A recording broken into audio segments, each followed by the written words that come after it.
उत्तर प्रदेश विधानसभा चुनाव 2022 का बिगुल बज चुका है। सारे राजनीतिक दल अपने अपने प्रत्याशियों को मैदान में भेज रहे हैं और प्रत्याशियों के बीच भी प्रतिस्पर्धा जो है लगातार जारी है, क्योंकि एक एक क्षेत्र में कई पार्टियों अलग अलग पार्टियों से कई प्रत्याशी हैं।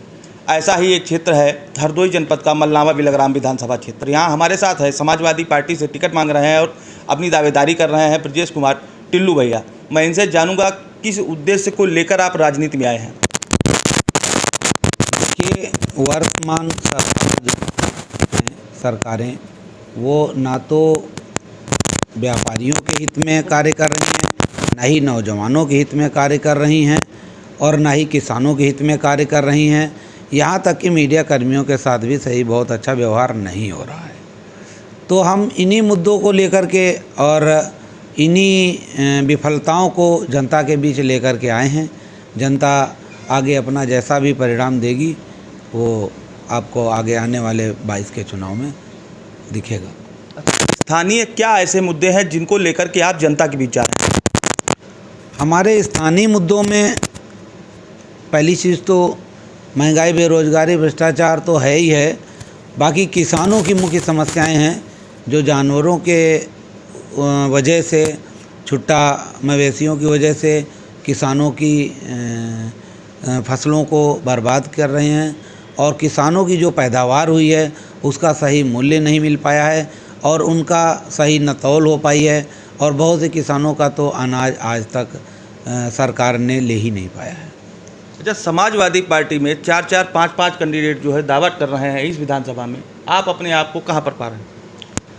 समाजवादी पार्टी में ऐसा मैक्सिमम विधानसभाएं हैं जहां ज़्यादा से ज़्यादा लोग दावा कर रहे हैं। उसका एक मुख्य कारण है आने वाली समाजवादी सरकार है, क्योंकि ये सरकार कई मुद्दों पर और लगातार विफल और झूठ और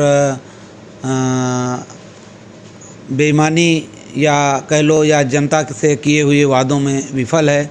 इस वजह से समाजवादी सरकार आने वाली सरकार है। इस वजह से इसमें बहुत से अन्य लोगों ने भी अपना अपना दावा पेश किया है।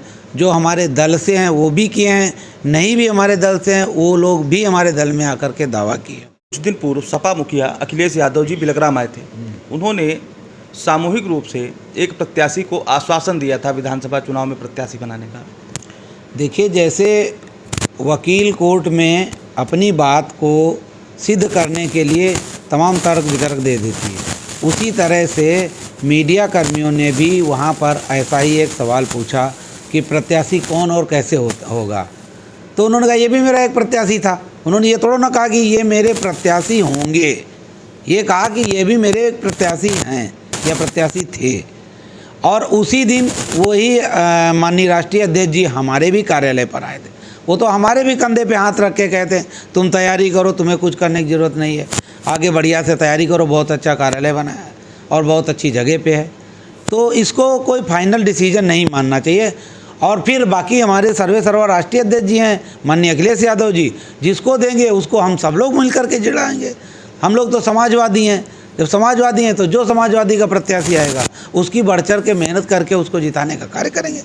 उत्तर प्रदेश में समाजवादी सरकार बनाने का कार्य करेंगे। आप समाजवादी पार्टी से चूंकि प्रत्याशी, अन्य राजनीतिक दलों पर आपको भरोसा नहीं था या वो इस लायक नहीं? देखिए, नई पारी जरूर है हमारी आवेदन और प्रत्यावेदन या प्रत्याशिता को लेकर के। बाकी हम भी लखनऊ विश्वविद्यालय से और आज तक बहुत से लोगों के चुनाव में भाग लिए हैं और बढ़ चढ़ के उसमें हिस्सा भी लिए हैं। दूसरी चीज़ रही बात इस पार्टी की, तो हमें राष्ट्रीय अध्यक्ष माननीय अखिलेश यादव जैसा मुख्यमंत्री अभी तक हमारी 40-42 साल की उम्र में देखने को नहीं मिला। मुख्यमंत्री बहुत आए, लेकिन जिन मुख्यमंत्रियों ने किसी जात विशेष के लिए, किसी धर्म विशेष के लिए, किसी एक वर्ग के लिए या कोई एक दिशा में कार्य किए हों, तो उसको मुख्यमंत्री और कंप्लीट राजा हम नहीं कह सकते, अपने मुखिया नहीं बना सकते। लेकिन राष्ट्रीय अध्यक्ष अखिलेश यादव ने जो भी कार्य किए हैं वो समस्त जनमानस के लिए किए हैं, समस्त जातियों के लिए किए हैं और सभी प्रकार के सभी जो है दिशा में उन्होंने कार्य किया। वो चाहे वृक्षारोपण हो, चाहे वो स्वास्थ्य की सेवाएं हों, चाहे वो चिकित्सा की सेवाएं हों, चाहे वो बच्चों के लैपटॉप वितरण और शिक्षा की सेवाएं हों, चाहे वो चिकित्सा जगत की सेवाएं हों, चाहे वो रोड का हो और चाहे वो सुरक्षा देश की नागरिकों की सुरक्षा के लिए पुलिस व्यवस्थाओं को दिए गए तमाम तरह के संसाधनों की हो, तो हम उनको कंप्लीट मुख्यमंत्री कह सकते हैं और वो हमारे एक आइडल हैं, हमारे आदर्श हैं, इसलिए हमने इस पार्टी को ज्वाइन किया है। अच्छा, समाजवादी पार्टी में जिले से लेकर प्रदेश तक गुटबाजी का माहौल है, इसका चुनाव पर क्या असर पड़ेगा? ये तो आप लोग कह रहे गुटबाजी है, पार्टी बंदी ही है, गुटबाजी है। कहीं जातियों का है और कहीं समीकरणों का है, और हमारी पार्टी में ऐसी कोई गुटबाजी नहीं है। हमारे साथ सभी लोग हैं, सभी प्रत्याशी में एक दूसरे से बात करते हैं, सभी लोग एक दूसरे के साथ मिलकर के काम करते हैं। एक फंक्शन में हम सभी लोग कभी कभी इकट्ठा हो जाते हैं, तो क्या एक दूसरे से बात नहीं करते हैं? करते हैं, कोई गुटबाजी नहीं। ये गलत धारणा है कि गुटबाजी हमारी पार्टी में नहीं है। ये चचा भतीजे की गुटबाजी को आप क्या कहेंगे? चचा भतीजे की ये जो पारिवारिक गुटबाजी है, वो तो देखो हमारे यहाँ पारिवारिक लड़ाइयाँ लगभग सभी जगह होती हैं। ये थोड़ी राजनीतिक लड़ाई है और इसको लड़ाई भी नहीं कह सकते, अपना अपना विचार है। कुछ दिन अलग हैं और किस वजह से अलग हैं ये तो वही लोग जाने, लेकिन हमें लग रहा है बहुत जल्द सभी लोग एक ही मंच पे आकर के समाजवादी पार्टी का परचम लहराएंगे और भाजपा जो वर्तमान सरकार है उसको हटाएंगे। आपका क्षेत्र जो है, एक कटरी का जो इलाका है, यहाँ बाढ़ की समस्या रहती है, लोगों को आवागमन में भी समस्याएं होती हैं। वर्तमान विधायक के द्वारा कुछ कार्य भी वहाँ कराया गया, कितने प्रतिशत आप संतुष्ट हैं उससे? देखिए, ये समस्या आज से नहीं है, जब से इस धरती पर गंगा मैया बह रही हैं तब से है। और जैसे ही बजट और जैसे ही हमारे सरकारें, जैसे हमारे देश का विकास हो रहा है, धीरे धीरे उन कार्यों को भी किया जा रहा है। अब एक साथ सारे कार्य नहीं हो पा रहे हैं, जो थोड़ा बहुत हो रहा है वो अच्छा कार्य है, सराहनीय कार्य है, हमारी सरकार द्वारा कराया जा रहा है, ना कि विधायक द्वारा कराया जा रहा है। क्या ऐसे कारण रहे जो वर्तमान भाजपा विधायक हैं यहाँ से, आपकी और उनकी बड़ा गहरी मित्रता थी? क्या आखिर क्या ऐसी परिस्थितियाँ बनी कि आप चुनावी बच चुका है, आमने सामने प्रतिद्वंदी प्रत्याशी के रूप में आ रहे हैं, और किस तरीके से 2022 में चुनाव उनको हराने का काम करेंगे? जो आपने कहा कि गहरी दोस्ती थी, ऐसा कुछ नहीं। वो हमसे पहले 2 साल लखनऊ विश्वविद्यालय में एंट्री किए थे, हम उनसे 2 साल बाद लखनऊ विश्वविद्यालय में एंट्री किए थे। दोस्ती और मित्रता सिर्फ इसी बात से आप लोग लगा रहे हैं क्या, क्योंकि हम लोग एक ही गांव से आते हैं।